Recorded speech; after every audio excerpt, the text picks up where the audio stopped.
Happy weekend, social group families. So I would like to just review the lesson that I worked on with your students this week.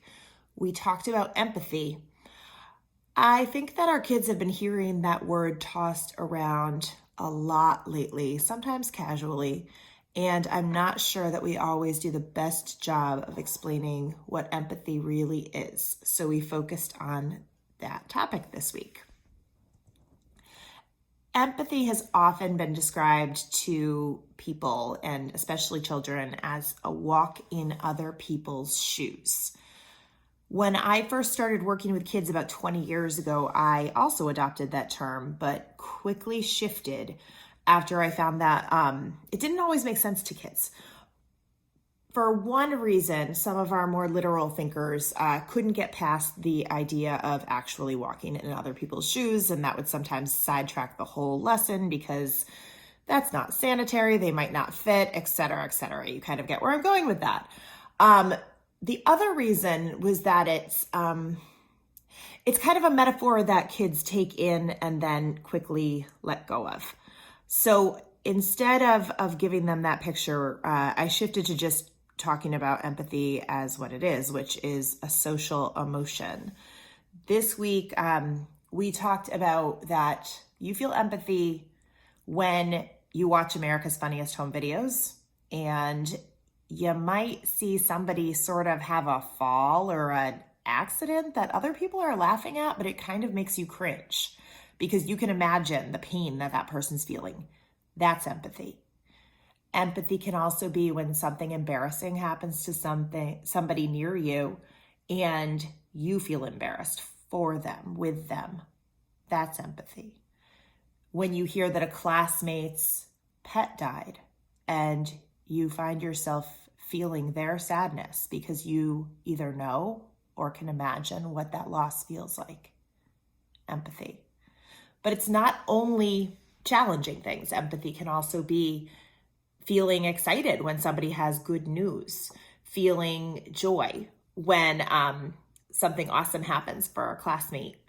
There's lots and lots of ways that we are wired to feel empathy every single day. So many of our kids are wired to love and care about animals. So I tried to drive this lesson home using a study out of the University of Chicago. I showed our students, grades 2 right up through high school, a short video about empathy in rats. But before I showed them the scientific study video, which is about 4 minutes long, and you can find it just by searching YouTube, Rat Empathy, University of Chicago. And I really recommend you watch it. It's a pretty cool video.